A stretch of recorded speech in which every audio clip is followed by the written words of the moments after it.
Mark, the #1 stock market show on Spotify and one of the most popular market updates on YouTube.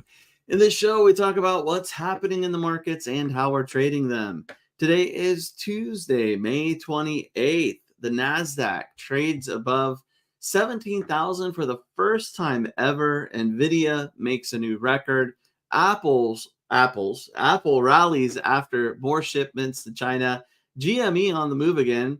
Consumer confidence sees an unexpected increase. We'll take a look at the calendar, plus a new win the fear trade. Our WTF strategy gives another signal. We'll look at our open positions. As you can see, there's a lot to talk about, so let's go ahead and get started.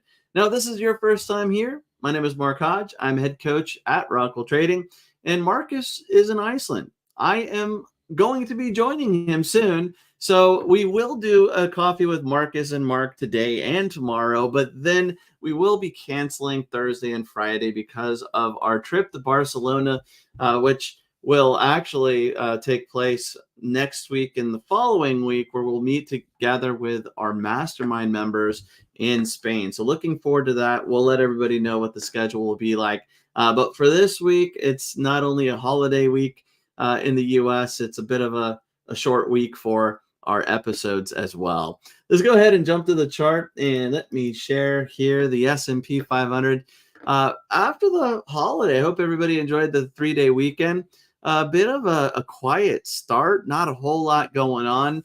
If we look at a weekly chart just to see where we finished up, we see that the S&P was able to close higher on a weekly chart, but just barely up 1.5 points, which is nothing. So a slightly positive close last week for the S&P. The Dow showing some weakness, though. The Dow down 2.3% last week. The NASDAQ was another story, up for the 5th consecutive week, trading higher, adding 1.4%, a higher weekly close. So on a weekly chart, NASDAQ making new records. But it's not just on a weekly chart. Even though we started a little bit mixed and quiet this morning, the NASDAQ leading the way up 0.4%.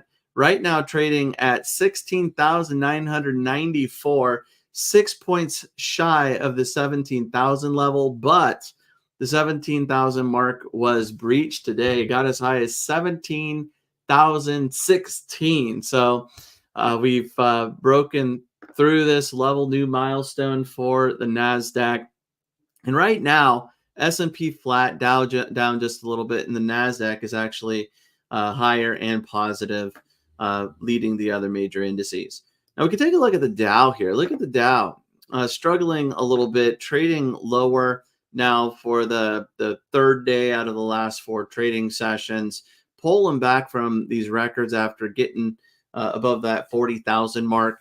Merck holding back the Dow a little bit. Let's take a look at MRK. Merck is down 2.4% today. So Merck down 2 consecutive trading sessions, but this loss here looks like it's the largest decrease right now for Merck since October 2023. Merck pulling back, putting some pressure on the Dow when the other indices are flat or slightly higher. Now, let's take a look at the economic calendar here, and we see that today consumer confidence was released. Let me refresh this just so we see that number. So red flag report, and it didn't really move the market that much, but consumer confidence coming in unexpectedly higher with a 102 reading. The forecast was 96. This is a reading above the previous reading, 97.5. So an unexpected increase in May, although the inflation expectations also released this morning came in higher than expected as well.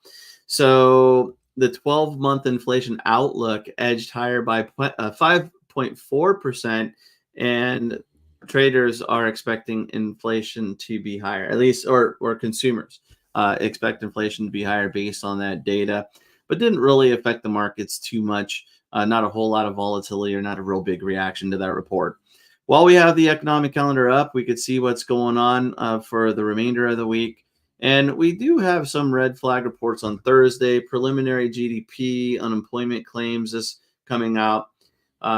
an hour before U.S. markets open, so 5:30 Pacific, 8:30 Eastern time, pending home sales coming out 30 minutes after the opening bell on Thursday, 7 a.m. Pacific, 10 a.m. Eastern. But the real focus is going to be core PCE price index. So this one of the Fed's favorite measures of inflation being released at 5:30 Pacific, 8:30 a.m. Eastern, an hour before markets open up on Friday. Last trading day of May as well. It's been a pretty nice May. And this is the biggie this week. But in addition to the economic calendar, Friday being a pretty big deal, we actually have a bunch of retail earnings coming out. So retail or earnings in general has slowed down a little bit. We could look at the most anticipated, and here we see that from where we were 4 weeks ago with 174 main companies or large companies reporting, this has been trickling lower. And then after this week, it really starts to come to a stop. But this week, we do have some pretty significant companies, at least from a retail perspective, reporting earnings, which could shed some light on what consumers are doing, where they're spending their money, and what these retail companies are experiencing. We see that Wednesday after the bell, we have Salesforce CRM reporting, HP reporting after the bell on Wednesday. Thursday, Dollar General, Best Buy, Hormel Foods. We have Costco reporting after the bell, Zscaler, Ulta Beauty. If we go to all here, we could see a few others like Dick's Sporting Goods, Abercrombie and Fitch before the bell on Wednesday. And on Friday, we also have Dell, and I mean, just Burlington, Birkenstock, Kohl's, Foot Locker. So quite a few retail companies reporting earnings this week, and we'll see if there's some reaction in the overall market, if there's some data from those retail numbers that gets investors excited or concerned about the overall economy. Now, let's take a look at a few movers today, and before we look at open positions here, GameStop on the move again after pulling back significantly following that tweet by Roaring Kitty and this huge move higher that took place mid-month. Today, there was a move higher, pulling back a little bit, but still up 18%. Now, this comes after the company announced on Friday that it had made around $933 million from that stock sale. So initially, the announcement that they were going to sell stock, which ended up being 45 million common shares, that hurt the stock a little bit because it's going to dilute those shares that are currently available or that were outstanding prior to that release. But maybe investors like the idea of GameStop having another $933 million to work with. What are they going to do with that money? And can they put it to better use? And will it help this company? We'll have to see. What I know is that for me, this isn't something I'm interested in trading. And it's been hit hard over the last couple of weeks. But hey, up 18, 19% today. We'll see where it ends up. NVIDIA, we can't not talk about NVIDIA. Look at NVIDIA go. So positive earnings and trading above 1,000 on Thursday. On Friday, the rally continued, adding another 2.6%. Today, opening higher and now up another 5%. So this one just can't be held back. All-time highs, record highs. Look at this weekly chart here. And what an impressive move where back, pre-pandemic, we were at $39-40 a share, and look at this one go, $1,117 a share, fueled by the AI movement and surge. Right now, doesn't look like it's going to stop anytime soon. So let's, we could also look at Apple. Why not? Apple up a little bit, and adding 0.8%, so a little bit better than the overall market. Apple did announce that sales or shipments, that is, to China had improved and were much better than a year ago. So some investors liking that, and still trading below their record highs here. Apple has a little ways to go to get back to those records, but nice day on Friday, and that continuation today leaves Apple up just shy of 1% right now. We can take a look at what's going on with the heat map just to see where these gains are distributed in the S&P 500. And you see that it's a little bit mixed. So, I mean, I said gains, and right now the S&P is flirting with gains, right? We're exactly at the flat line right here. We've been a little bit down, a little bit positive, and we see that a lot of these gains right now are in the Magnificent Seven. So NVIDIA up 5%, Apple up 0.8%, Google up 0.8%. Microsoft down a little bit, down 0.4%, Meta down 0.3%, Amazon up 0.5%. So there are some gains, and small losses, except for Tesla. Tesla getting hit a little bit today, down 2.4%. We also see some gains in oil and gas. So Chevron up 1%, ExxonMobil up 0.7%. Chevron, I hold shares of Chevron with a WTF entry, and ExxonMobil was an entry signal for today. We'll take a look at that. But those gains really kind of coming from the big players and then oil and gas, where the rest of the market, at least for the S&P 500, negative for the most part. We could look at the Dow 30, and their Merck stands out like a sore thumb. We see that there's Amgen's also down 2.1%, J&J down 1.1%, Visa down 1.2%, but then Chevron, Disney, Amazon, Home Depot, Intel, Cisco, Apple, all higher. Let's talk about trades, and let's look at the WTF strategy. So for today, based on our scanner settings and the indices we like to trade, there were 3 new signals. We have AEP providing us with a new entry signal today. The entry signal 88.70 based on today's open. Amazon was a new entry signal today. Based on today's open, an entry signal at 179.93. Amazon up nicely now, so trading 181.66. So nice follow through there. This is what we'd expect with a WTF signal. ExxonMobil, also a new WTF signal. This was a trade that Marcus took. So ExxonMobil entry signal at 113.52. Right now, Exxon's trading at 114.07. There was an exit signal for Airbnb. So Airbnb gave us an exit signal today at the open. It's continued to move higher here. And this one ended up being a small loss for me based on today's open. Not quite getting back to where we got into this trade after a little bit of a pullback. But not too bad there on this one. And Airbnb moving up a little bit after the opening bell. Let's take a look at some open positions, because right now we have quite a few. So both Marcus and I own Chevron. Chevron working out just nicely. Got into this one around 158.08. Right now up around 159. So just shy of $1 gain on Chevron right now. Disney is another one that we are both in. This one pulling back a little bit, but nice update on Friday. And it looks like the move higher is continuing today. So not too shabby there. Dow looking pretty good after an entry signal on Friday morning. So entry at 57.29. Right now trading about $1 higher. General Motors, another one that we're in, trading lower today. So not following through like those other ones.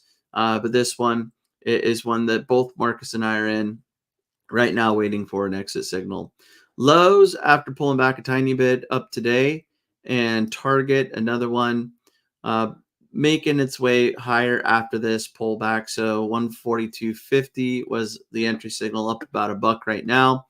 UNP, another one. So UNP and GM not really playing nicely, but the other ones are looking pretty good. And then Marcus, he got into Exxon as mentioned. So for me, I did not take any new trades because I'm already in 7. I was in 8 before Airbnb closed. I don't really like to be in 5 to 6 positions when it comes to the WTF strategy, but this is also the reason why I got into some additional WTFs is we've seen that this year getting into more signals actually had paid off, but also there's some extra buying power sitting there for me and my portfolio and how I trade because of some open wheel positions that I'm in. So I decided that it's okay to exceed the 5-6 positions that I typically like to manage and get into more. But I decided not to add any of these today. ExxonMobil was my favorite based on the past performance of Exxon signals. But since I was already in Chevron and a little bit heavy on the positions that I'm in with the WTF, I decided not to take this trade, even though Marcus did. Now, if we take a look at the wheel strategy. So here's our WTF signals right now, positions that we're in. And so some decent green there. On the wheel side, CSIQ plugging along after this huge move on Wednesday, getting through those levels. If there's any resistance at 18, right now we're not getting a huge amount of follow through, but this might be support now, right? We closed above 18 on Friday, and today we opened at 1871. We dipped down to 1797, 3 pennies below that 18 mark, and now trading at 1851. That, just chart wise, that looks pretty decent to be above 18 right now. We'll see if this move higher continues. Nothing for me to do with this one, but hey, I'll take the move higher, and especially if we see this range here and a break to the upside, that works for me. UPS not playing fair, down 1%. UPS struggling. This is one I want to keep an eye on, and we'll see what we decide to do with this one. I'm not looking to bail on UPS, and all things considered, based on where I got in and where my break even is, it's not that bad. I just haven't been able to sell calls like I would normally expect to when I'm trading the wheel strategy. So a couple of rough days for UPS. We'll see if we see some support down here, and maybe soon a time to add to this one to lower our cost basis so we could start selling calls sooner rather than getting all the way back up to our original cost basis. This one, a little bit of a disappointment, but I still have confidence in UPS. I don't mind holding it. So WTF trades look pretty good today. The wheel strategy, only 2 positions. I like to be in 5, maybe 6 at a time. And right now, CSIQ looking decent, UPS pulling back, and I'm looking for new opportunities. A couple maybes today. I did not pull the trigger here, but just to share a few that we were looking at. So USB popped up on the scanner as a potential consideration. Right now, the 3950 is available. Skyworks SWKS popped up as a possibility. Right now, the 91's available, and Nike also popping up as a possibility. Right now, the 91's available. So a couple of maybes. I did not pull the trigger here. And part of this is we haven't really had a nice down day, and so markets are pretty quiet and the VIX is low. Also, I'm going to be traveling this week, and I don't really want to be managing a bunch of positions until I get to Barcelona and we're trading with our mastermind group again. So that's going to do it for today's Coffee with Mark. And I will be back tomorrow to talk about what's going on in the markets and how we are trading them. And like I said, then we're going to take a little break on Thursday and Friday for travel purposes. And then we will be in Barcelona having fun. So if you enjoyed this video, please give it a like.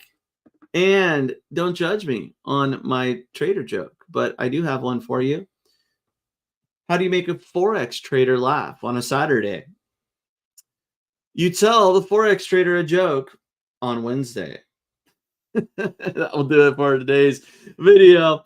If you're new to the channel, please subscribe. If you know someone who could benefit from these videos, the commentary, not necessarily the jokes, please share our videos, and looking forward to seeing you back here tomorrow. Till then, happy trading, everybody.